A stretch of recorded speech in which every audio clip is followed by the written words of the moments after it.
Salam Indonesia, kawan-kawanku di seluruh Indonesia.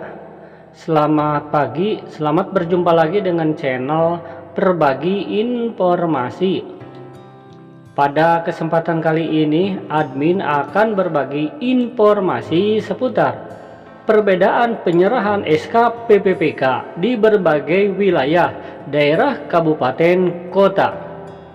Simak pernyataan BKN. Sebelum ke informasi lebih lanjut, jangan lupa ya, klik dulu tombol subscribe-nya agar admin semakin semangat dalam mencari berita. Dan sekarang mari kita lanjutkan ke informasi berikutnya.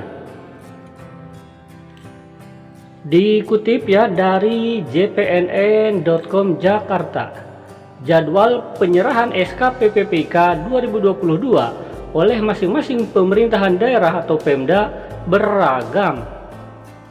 Memang ya, untuk Kabupaten Ciamis misalkan ini sudah selesai tahap 1 kemarin ya, tetapi ada juga teman-teman yang lainnya ya, di beda lagi kabupatennya masih menunggu. Ada yang sudah diserahkan Februari Maret 2022, namun paling banyak menjadwalkan pasca Lebaran Idul Fitri untuk penyerahan SK-nya.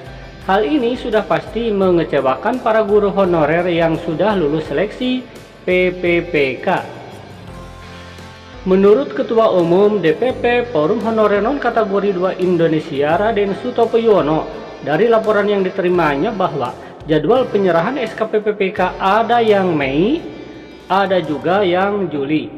Nah, ini salah satu contohnya ya untuk Kabupaten Banyumas, penyerahan SK PPPK pada Juli. Jadi ini tiap daerah tidak sama ya.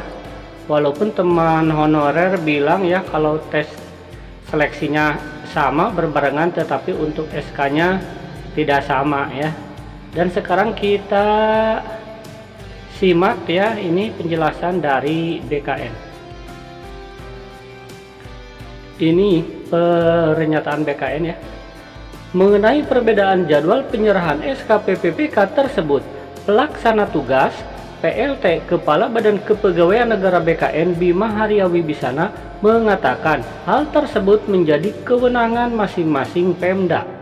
Nah, jadi ini menurut Bapak Bima Haria Wibisana ya, PLT BKN, bahwa pembagian SK tersebut ya merupakan kewenangan masing-masing Pemda, kabupaten, kota ya tentunya, atau daerah.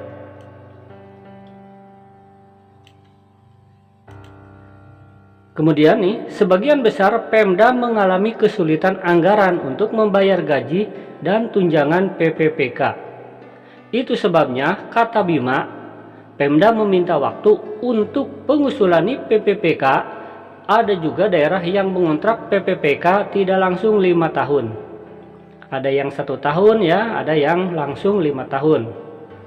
Yang mengontrak PPPK hanya setahun, ya karena daerah enggak punya duit, ujarnya. Daerah enggak punya duit ya. BKN lanjutnya sudah mengeluarkan surat agar Pemda segera mengusulkan penetapan NIP PPPK. Nah, ini yang jadi permasalahan ramai sekali ya, ketika BKN mengatakan daerah nggak punya duitnya seperti itu ya, padahal penggajian untuk PPPK itu ditanggung APBN ya, ditanggung dari pusat, tetapi ternyata ini masih belum sinkron juga ya, masih terjadi perdebatan antara daerah dengan pusat. Kita lanjutkan dulu. Namun sejumlah daerah karena keterbatasan anggaran belum bisa mengajukan secepatnya. Dalam kondisi tersebut, Bima menegaskan BKN tidak bisa memaksa Pemda. Yang pasti prosedurnya ialah ketika usulan penetapan NIP PPPK diajukan ke BKN, kemudian diproses dan akhirnya diterbitkan, ada kewajiban Pemda yang harus dilakukan, yakni Pemda dalam 30 hari sudah menerbitkan SK PPPK. Nah, jadi ya setelah BKN menerbitkan NIP, kemudian ya turun prakteknya, di sini ada kewajiban Pemda wajib menerbitkan SK. Sementara ini teman-teman yang sudah lulus ya masih banyak yang menunggu, karena di berbagai daerah itu berbeda. Ada yang Februari ya penyerahan SK-nya, ada yang Maret, bahkan kemarin ada yang bulan April.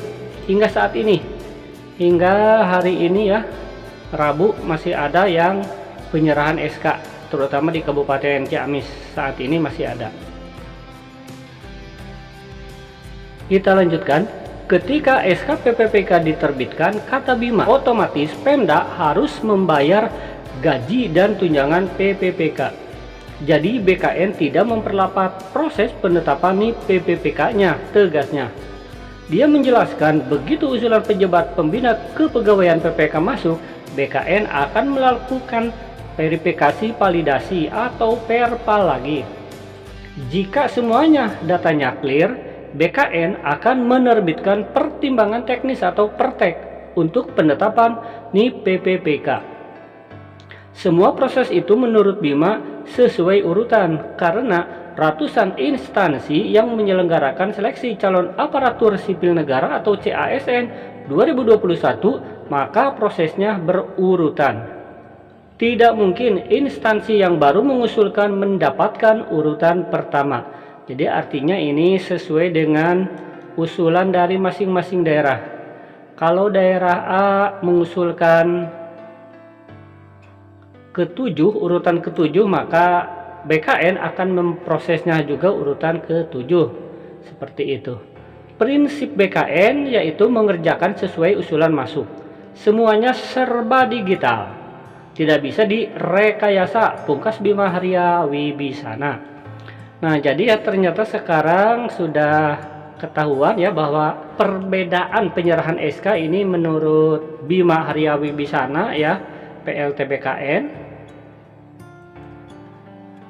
bahwa dia mengatakan itu adalah kewenangan masing-masing Pemda. Kemudian ini yang paling ramai sekali nih, sebagian besar Pemda mengalami kesulitan anggaran untuk membayar gaji dan tunjangan.